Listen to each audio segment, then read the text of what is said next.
नमस्कार, गुलिस्तान न्यूज में आपका स्वागत है और उत्तराखंड के इस खास बुलेटिन के साथ मैं सीपी शर्मा। बुलेटिन की शुरुआत करेंगे। उत्तराखंड में सड़क हादसों का सिलसिला जारी है। अल्मोड़ा सड़क हादसे के घाव अभी तक भरे नहीं थे कि राजधानी देहरादून में एक और बड़ा हादसा पेश आया है, जहां ट्रक और इनोवा कार की टक्कर में 6 लोगों की मौत हो गई है, जबकि एक घायल है। घायल को अस्पताल में भर्ती कराया गया है।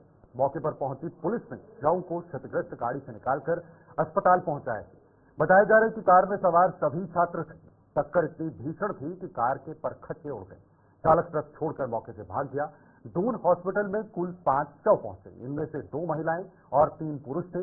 3 मृतकों के शवों को दून अस्पताल की मोर्चरी में रखवा दिया है, जबकि बाकी को जगह नहीं देने पर इमरेज अस्पताल भेजा गया है। उत्तराखंड के लिए सड़क दुर्घटनाएं एक बड़ा नासूर बनती जा रही हैं। उत्तराखंड में बड़े सड़क हादसों को इतिहास पर नजर डालें तो हजारों लोग अभी तक दुर्घटनाओं में अपनी जान गंवा चुके हैं। राज्य में पिछले 24 साल के दौरान सड़क दुर्घटनाओं के कारण करीब 20,000 लोगों की जान चुकी है। पिछले 5 साल में ही करीब 5,500 लोग सड़क हादसे का शिकार हुए हैं। तो जो तस्वीरें इस वक्त आप देहरादून की देख रहे हैं, ये राजधानी देहरादून की तस्वीरें, जहां पर लगातार हादसे हो रहे हैं। देखिए, पिछले कुछ समय के उत्तराखंड में बड़े सड़क हादसे। 22 फरवरी 2022 को चंपावत में एक वाहन खाई में गिरा। पिछले कुछ सालों का आंकड़ा अब तक है। हादसे में वाहन में सवार 14 लोगों की मौत हुई। 14 लोगों की मौत हुई उत्तराखंड के अंदर। 4 अक्टूबर 2022 को पौड़ी में एक भीषण सड़क हादसा पेश आया।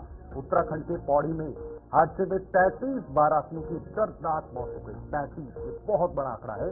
और उसके बाद नजर डालें 2023 पे, तो 2 अप्रैल 2023 में मसूरी देहरादून मार्ग पर एक और हादसा पेश आया।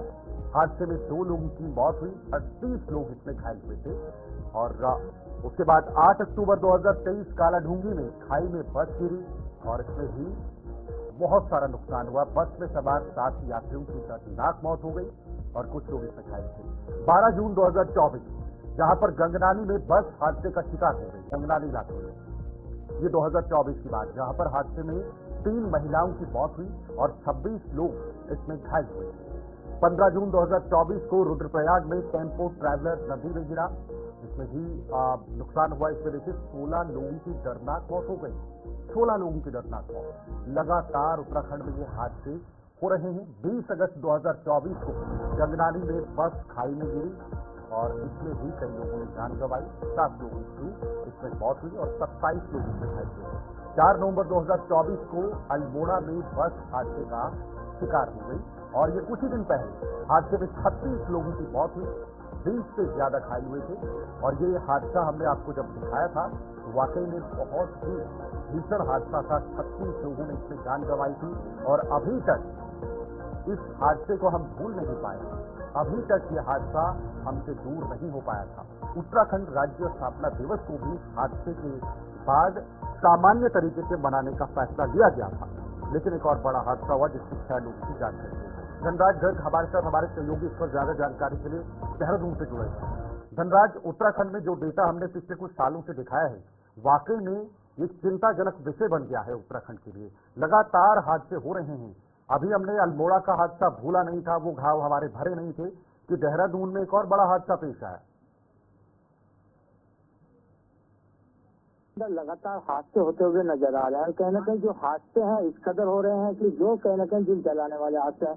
क्योंकि अभी आपने जो ग्राफिक के माध्यम से बताया कि पिछले कई सालों से लगातार उत्तराखंड के तमाम क्षेत्रों में इस तरह के जो कहा जाए कि हादसे देखने को मिल रहे हैं, जिसमें हजारों लोग अपनी जान गंवा चुके हैं। क्योंकि अभी तक यदि 3 सालों का रिपोर्ट उठाकर देखें तो 20,000 से भी अधिक जो लोग हैं वो अपनी जान गंवा चुके हैं। और अभी आपने देखा होगा कि अल्मोड़ा में एक बड़ा हादसा पेश आया था कि 36 लोग की उसमें मौत हो गई थी और 20 से भी अधिक लोग उसमें घायल हुए थे। उस हादसे से जो उत्तराखंड उभरा भी नहीं था कि आज देर रात कहीं न कहीं राजधानी देहरादून में एक बड़ा हादसा पेश आया, जिसमें एक कार और ट्रक की टक्कर होती है और जिसमें 6 लोगों की मौके पर ही मौत हो जाती है और एक व्यक्ति घायल अवस्था में है। हालांकि जो मौत हुई है वो सभी लोग छात्र छात्राएं बताए जा रहे हैं। और जिस तरह से देखा जाए इस तरह के हादसे उत्तराखंड के अंदर लगातार होते हुए नजर आ रहे हैं, तो इससे कहीं न कहीं एक सबक लेना सरकार के लिए भी जरूरी होगा कि सरकार को कहीं न कहीं हादसों को रोकने के लिए कोई ठोस कदम जरूर उठाने होंगे। बिल्कुल ठोस कदम तो उठाने चाहिए, लेकिन धनराज एक आम नागरिक की भी जिम्मेदारी बनती है और अपनी भी जिम्मेदारी बनती है। कल का जो हादसा हुआ धनराज, क्या कारण था इस हादसे के पीछे? क्योंकि सभी छात्र छात्राएं थे, अपनी गाड़ी थी, तो क्या कारण रहे? क्या अभी तक कुछ सामने निकल कर आया है? बिल्कुल शिकल, देखिए जो देर रात का हादसा है वो कहीं ना कहीं नशे के कारण ये हादसा पेश आया है, क्योंकि बताया जा रहा है कि जो छात्र छात्रा इस कार में सवार थे वो कहीं ना कहीं नशे में थे और नशे के कारण ही ये कार जो है ट्रक से टकराई है और टक्कर इतनी गंभीर थी कि आप तस्वीरों में देख सकते हैं कि किस तरह से कार के परखचे उड़ गए और जिसके कारण 6 लोगों की मौत भी हो गई, जिसमें 3 महिलाएं सम्मिलित हैं और एक व्यक्ति अभी भी जिंदगी और मौत के बीच जूझ रहा है, जिसको सिनर्जी अस्पताल में भर्ती कराया गया है। हालांकि पुलिस प्रशासन पूरा इसमें जांच में जुट चुका है कि आखिर ये क्या मामला हुआ है, क्यों इस तरह का हादसा पेश आया है, उसकी भी पूरे जांच की जा रही है। लेकिन देखिएगा कि जो कहा जा सकता है कि जो लोग इसमें कहीं ना कहीं दिवंगत हो गए हैं तो उनके परिवारों के लिए एक दुख की घड़ी जरूर निकल कर सामने आई है। बिल्कुल, देखिए धनराज, उत्तराखंड की बात करें तो जहां पर उत्तराखंड के लोग हमेशा दहशत में रहते हैं नेचुरल डिजास्टर की तरफ से, यानी वहां पर प्राकृतिक आपदाएं भी आए दिन होती रहती हैं, लेकिन दूसरी तरफ ये सड़क हादसे, ज्यादातर इलाके वहां पर गांव में हैं, रूरल एरियाज हैं, ऊपरी ऊपरी पहाड़ हैं, ऊंचे पहाड़ हैं। ऐसे में हादसों का लगातार नियमित रूप से होना एक बहुत बड़ी चिंता है सरकार के लिए। साथ साथ देहरादून की बात करें या प्लेन इलाकों की बात करें, वहां पर भी भीषण टक्कर हो रही है। क्या यहाँ पर थोड़ा सा प्रशासन को अपने अपने स्तर पर सजग रहना चाहिए, ट्रैफिक विभाग को सजग रहना चाहिए, ताकि हम थोड़ा नियंत्रण कर पाए इन हादसों में? बिल्कुल सिगल, देखिए आपने सही कहा है कि उत्तराखंड एक ऐसा प्रदेश है कि जहाँ पर कहीं ना कहीं लगातार हादसे देखने को मिलते हैं, क्योंकि पहाड़ी क्षेत्र है, ऊंचे ऊंचे पहाड़ है और रास्ते भी इतने संकरी हैं कि कहीं ना कहीं 2 गाड़ियां गुजरना बड़ा मुश्किल होता है और ये एक चुनौती भी कहीं ना कहीं सरकार के और प्रशासन के सामने है। लेकिन सरकार और प्रशासन भले ही बड़े बड़े दावे करती हो कि तमाम जो व्यवस्थाएं हैं वो दुरुस्त की जाती है, लेकिन सड़कों के हालात ऐसे हैं पहाड़ी क्षेत्र के भी हम बात करें, क्योंकि अभी आपने देखा होगा अल्मोड़ा के अंदर जो हादसा हुआ है वो भी कहीं ना कहीं संकरी सड़क के कारण हुआ है कि सड़क में गड्ढे थे, उसमें टायर आने के कारण कहीं ना कहीं बस अनियंत्रण हुई थी और उसके बाद खाई में गिरी थी। तो कहीं ना कहीं ये एक बड़ा सवाल जरूर सरकार पे और प्रशासन पे खड़ा होता है कि सरकार आखिर इसमें क्या कर रही है। लेकिन जिस तरह से देखा जाए कि जो सरकार के दावे होते हैं या फिर कहा जाए प्रशासन के दावे होते हैं वो बड़े बड़े जरूर होते हैं, लेकिन धरातल पर नहीं देखे जाते। तो ऐसे में कहीं ना कहीं लोगों को अपनी जान गंवाकर कहीं ना कहीं उनकी कीमत चुकानी पड़ती है और आप देखिएगा कि देर रात का जो हादसा है वो कहीं ना कहीं एक तरीके से कहा जा सकता है कि उन लोगों की भूल है कि वो नशा करके क्यों ड्राइविंग कर रहे थे या फिर नशा करके क्यों उस गाड़ी में जा रहे थे। हालांकि पुलिस क्या कर रही थी, तो एक सवाल जरूर खड़ा होता है कि आखिर ऐसे लोगों को क्यों नहीं रोका जाता। तो कहीं ना कहीं हादसे इस कारण भी होते हैं कि नशे के कारण हादसे होते हैं, कुछ कारण ये भी होते हैं कि जो सड़कें हैं वो संकरी हैं, उसके कारण भी जो हादसे हैं वो पेश उत्तराखंड के अंदर आते हैं। और आप देखिए कि प्राकृतिक आपदा लगातार उत्तराखंड के अंदर आती है, कहीं ना कहीं प्राकृतिक आपदा को रोका नहीं जा सकता, लेकिन उनको कम जरूर किया जा सकता है और सरकार उसके लिए प्रयास भी करती है, क्योंकि हम देखते हैं कि जब भी 4 धाम यात्रा चलती है तो उस दौरान कहीं ना कहीं सभी सड़कों की मरम्मत भी की जाती है और तमाम सड़कों को दुरुस्त करने का काम भी मुख्यमंत्री पुष्कर सिंह धामी के आदेश पर किया जाता है। ठीक है, बहुत बहुत शुक्रिया आपका ये तमाम जानकारी के लिए। धनराज गर्ग इस वक्त वार्ता देहरादून से थे, लेकिन एक आम व्यक्ति, आम नागरिक, आम शहरी को भी ये जिम्मेदारी, ये दायित्व और ये फर्ज बनता है कि वो हादसों से बचे रहे, ताकि इस तरह के हादसे आने वाले समय में ना हो। क्योंकि उत्तराखंड में जिस तरह से पिछले कुछ दिनों में अल्मोड़ा के अंदर हादसा हुआ और अब जबकि राज्य स्थापना दिवस का ये धूमधाम से मनाया जा रहा था, उसके बीच एक और बड़ा हादसा, इसमें सभी छात्र बताए जा रहे हैं और 6 लोगों की इसमें मौत हुई है। अब आगे बढ़ेंगे। बीजेपी सांसद अनिल बलूनी के दिल्ली स्थित आवास पर उत्तराखंड का लोक पर्व इगास बग्वाल धूमधाम से मनाया गया, जिसमें प्रधानमंत्री मोदी ने भाग लिया। इस अवसर पर प्रधानमंत्री मोदी ने गौ पूजा के साथ पवित्र अग्नि प्रज्वलित की है। इस दौरान उपराष्ट्रपति जगदीप धनखड़, रक्षा मंत्री राजनाथ सिंह, बीजेपी अध्यक्ष जेपी नड्डा, केंद्रीय मंत्री अनुप्रिया पटेल, योग गुरु बाबा रामदेव और परमार्थ निकेतन के प्रमुख स्वामी चिदानंद सरस्वती समेत कई दिग्गज हस्तियां मौजूद थी। प्रधानमंत्री ने प्राचीन संस्कृति और पर्व को संरक्षित करने की बलूनी की मुहिम और प्रयासों की सराहना की है। इस अवसर पर बलूनी ने कहा कि उन्होंने प्रधानमंत्री की प्रेरणा से करीब करीब भुला दिए गए इस पर्व को पुनर्जीवित करने की पहल की है। करीब 5 सालों के प्रयासों के बाद अब यह पर्व न सिर्फ उत्तराखंड बल्कि देश और दुनिया में मनाया जा रहा है। बलूनी ने इगास के अवसर पर राज्य में सार्वजनिक अवकाश घोषित किए जाने के राज्य सरकार के फैसले का भी स्वागत किया है। पीएम मोदी ने इगास बग्वाल कार्यक्रम की कुछ फोटो भी सोशल मीडिया पर पोस्ट की है। तो आप देखें ये जो इगास जो है ये एक महत्वपूर्ण त्यौहार है उत्तराखंड वासियों के लिए, क्योंकि दिवाली के बाद इसे मनाया जाता है। दिवाली के कुछ दिनों के बाद इसकी धूमधाम देखी जाती है। लेकिन ये जो इस वक्त के दृश्य आप देख रहे हैं ये उत्तराखंड के नहीं बल्कि राजधानी दिल्ली के हैं, जहां पर अनिल बलूनी जो उत्तराखंड से सांसद हैं, भारतीय जनता पार्टी के सांसद हैं, उनके राष्ट्रीय प्रवक्ता भी हैं, उन्होंने अपने आवास पर इस कार्यक्रम का आयोजन किया गया, जिसपे खुद प्रधानमंत्री मोदी पहुंचे, जिसकी तस्वीरें आप इस वक्त देख रहे हैं नई दिल्ली से। और इसमें और भी कई हस्तियां पहुंची। उपराष्ट्रपति जगदीप धनखड़ इस कार्यक्रम में पहुंचे। इसके साथ साथ बड़े बड़े जो दिग्गज हैं वो भी इन्होंने इस कार्यक्रम में हिस्सा लिया। प्रधानमंत्री मोदी ने इस पूरे कार्यक्रम को लेकर अनिल बलूनी की सराहना की और साथ ही साथ उन्होंने अपना एक पोस्ट भी किया है। उस पोस्ट को भी आपके साथ साझा करेंगे कि प्रधानमंत्री मोदी ने इस खास पर्व को लेकर क्या कुछ कहा है, क्योंकि उत्तराखंड वासियों के लिए ये बहुत महत्वपूर्ण है और जिसकी झलकियां आप अपने स्क्रीन पर देख रहे हैं। उत्तराखंड वैसे तो अपनी संस्कृति के लिए जाना जाता है, जो उनका एक ट्रेडिशन है, एक संस्कृति है, कल्चर है, उसको देश दुनिया में जाना जाता है। एक अलग तरह की संस्कृति को वो प्रस्तुत करते हैं और वही झलकियां कुछ इस खास कार्यक्रम में भी देखने को मिली है।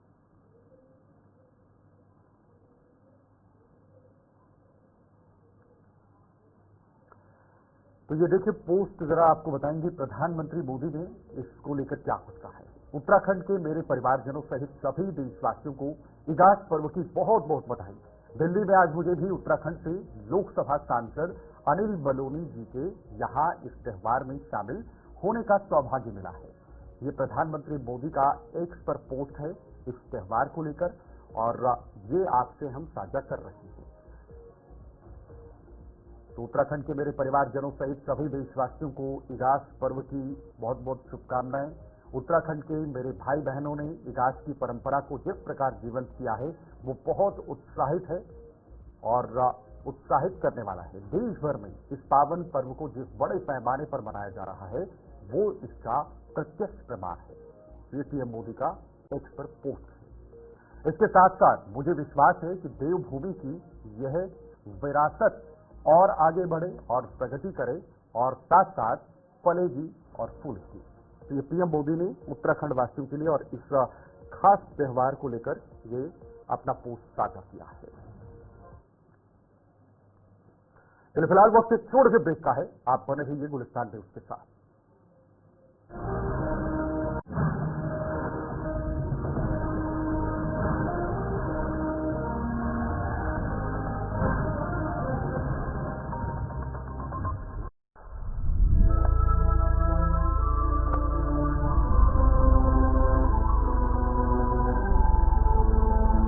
कब तक आप ऐसे फ्यूचर का टेंशन लेकर चलते रहेंगे? LIC के न्यू पेंशन प्लस के साथ अपनी पेंशन का प्लान बनाइए, क्योंकि ये प्लान आपके फ्यूचर के लिए मार्केट लिंक्ड वेल्थ क्रिएट करता है। और तो और इस प्लान में गारंटीड एडिशन के साथ पेंशन पाने के कई ऑप्शन भी हैं, so that you grow young and tension free. LIC हर पल आपके साथ। मैं सोच रहा हूँ उतर के बाहर देखता हूँ। इसने सोचा उतरना क्यों नहीं दिखा देते हैं।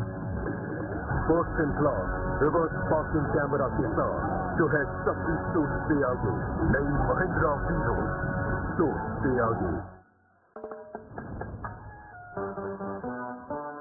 इतना बोझ सहे जो चाहे रहे, Virat comparative strength Ambuja cement.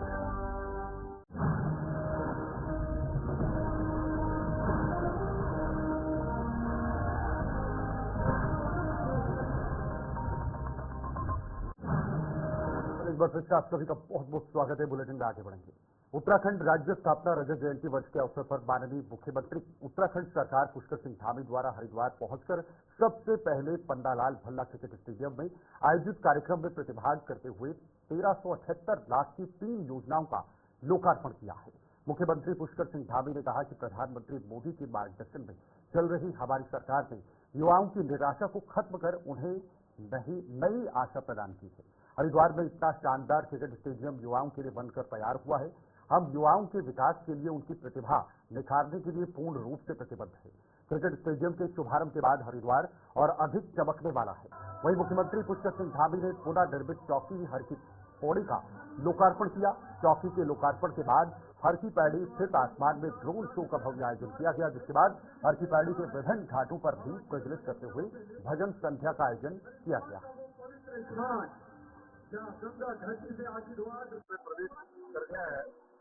रजोत्सव और दीपोत्सव के रूप में हमें बहुत बड़े पैमाने पर हम इसको मनाना चाहते थे, लेकिन पिछले दिनों सड़क दुर्घटना में जो हमारे राज्य के 36 लोगों की जान चली गई, उसके कारण से हम इसको बहुत शांतिपूर्ण तरीके से और दीपोत्सव के रूप में एक संकल्प लेते हैं कि इन 25 सालों में हमारा राज्य हिंदुस्तान का श्रेष्ठ राज्य बनेगा। और हमारे प्रधानमंत्री जी ने भी अभी 2 दिन पहले राज्य स्थापना दिवस के अवसर पर हम सब उत्तराखंड वासियों के लिए एक संदेश भी दिया है, अपेक्षा भी की है कि हम सब मिलकर राज्य को उत्तराखंड में विकास का महायज्ञ में हर एक उत्तराखंड वासी को अपनी सहभागिता करनी है, अपनी भूमिका अदा करनी है और मां गंगा के तट से 1 दशक 10 साल आने वाले ये हमारे उत्तराखंड के होंगे। इन 10 सालों में उत्तराखंड हर दृष्टि से शिखर पर होगा। ये मां गंगा हम सब पर अपना आशीर्वाद करेगी, अपनी कृपा करेगी और दीपोत्सव के हम पूरे राज्य के सभी राज्यवासियों के लिए उनकी सुख समृद्धि के लिए हर प्रकार से मंगल कामना उन पर हो। उनकी सभी जो मन की आशाएं हैं, उनकी इच्छाएं हैं, वो सब भगवान पूरी करे। मां गंगा पूरे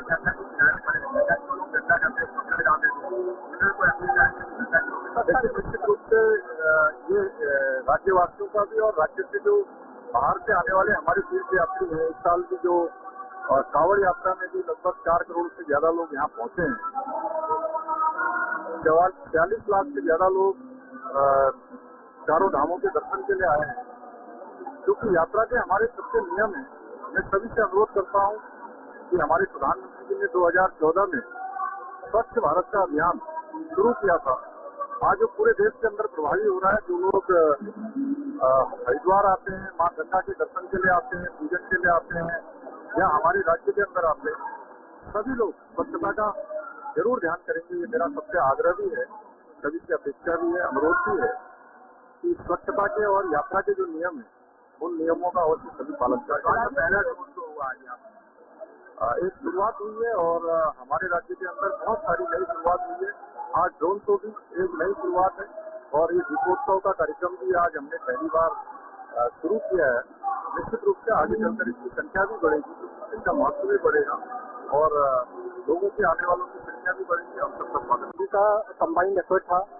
एक प्रेरणा मिली हमें हरिद्वार की जनता से, गंगा सभा से, यहाँ के समाज से, ताकि हम ऐसा भव्य कार्यक्रम यहाँ करा पाए। साथ ही हमारी प्राधिकरण की टीम ने काफी मेहनत करी स्टेडियम के इनॉग्रेशन में और ये सभी लोगों का प्यार है कि हम लोग ये कर पाएंगे। आप देख सकते हैं केबल ब्रिज की लाइटिंग भी स्टार्ट हो गई है, डाम कोठी की भी लाइट स्टार्ट हो गई है, चंडी ब्रिज की भी हमने लाइट स्टार्ट कर दी है, फसाद लाइटिंग। ऐसे हम हर की पौड़ी को हम आशा करते हैं प्राधिकरण अपने स्तर से और जिला प्रशासन भी अपने स्तर से। और फिलहाल वक्त एक और छोटे से ब्रेक का है, फौरन लौट।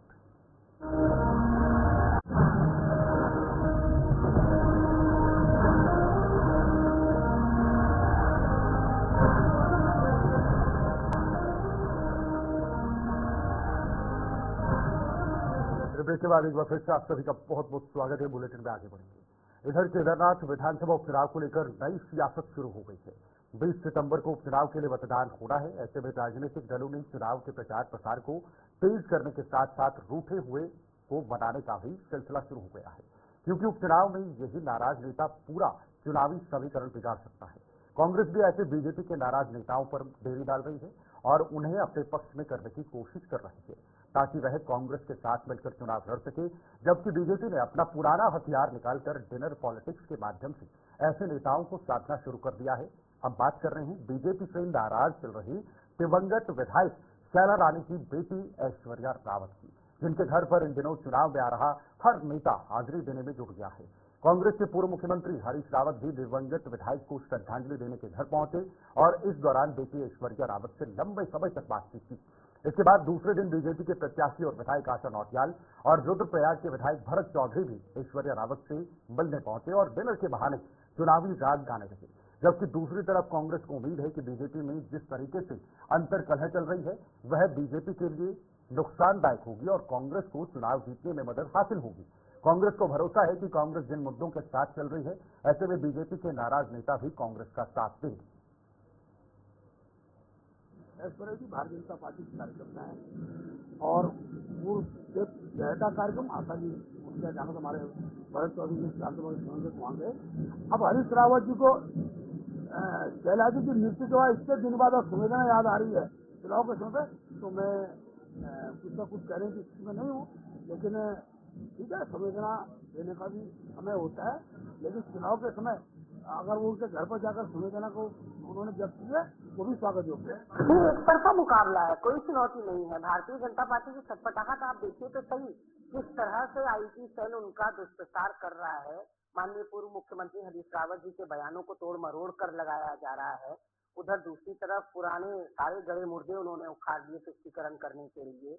एक तरफ प्रदेश अध्यक्ष महेंद्र भट्ट को अपने फेसबुक अकाउंट से फोटो वायरल करनी पड़ रही है आशा नौटियाल और शैला रानी रावत जी की पुत्री ऐश्वर्या रावत जी के साथ में भोजन करने की। तो ये बताता है कि भारतीय जनता पार्टी का सुपड़ा साफ होते हुए वहाँ साफ दिखाई पड़ रहा है। राज्य स्थापना दिवस के दिन वादा किया गया था यूसीसी की सौगात उत्तराखंड को मिलेगी उसके रजत समारोह में, लेकिन वो भी भारतीय जनता पार्टी वहाँ भी बैकफुट में दिखाई पड़ी है। तो हमारे प्रत्याशी का, कांग्रेस के प्रत्याशी का और भाजपा के प्रत्याशी। उत्तराखंड के इस खास बुलेटिन में फिलहाल के लिए इतना है। देश और दुनिया की तमाम खबरों के लिए आप देखते रहे गुलिस्तान।